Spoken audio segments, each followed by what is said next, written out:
Scotland in the Middle Ages. An overview of Scotland.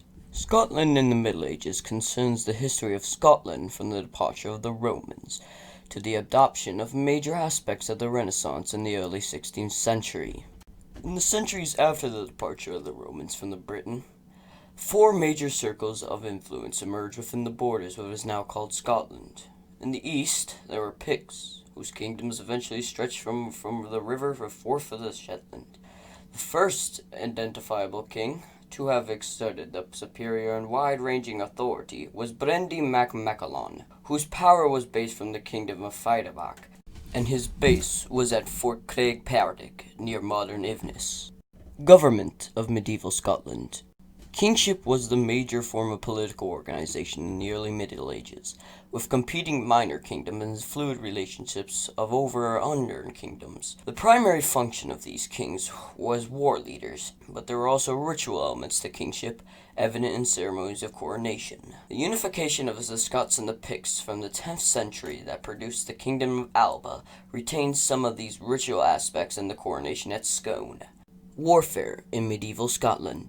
In the early Middle Ages, war on land was characterized by the use of small war bands of household troops, often engaging in raids or low-level warfare.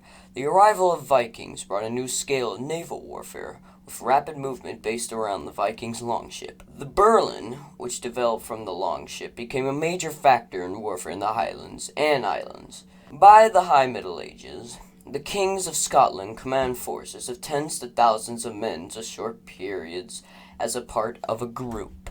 Religion in medieval Scotland.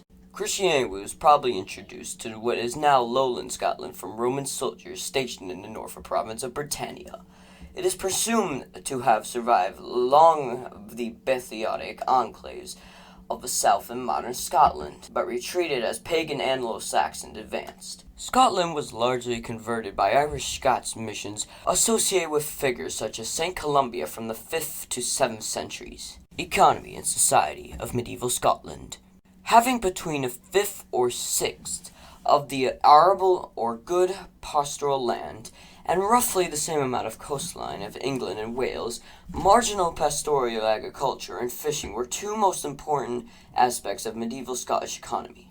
With poor communications in early Middle Ages, most settlements needed to achieve a degree of self-sufficiency in agriculture.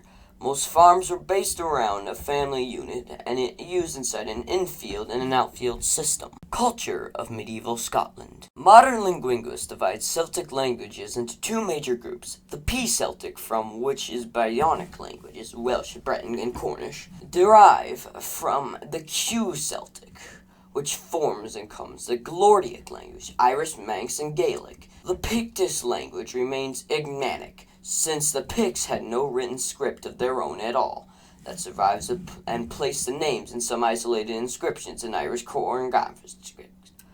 Most modern linguists accept that although the nature of many Pictish language is unclear, or at least by today's standards. This concludes the history of medieval Scotland.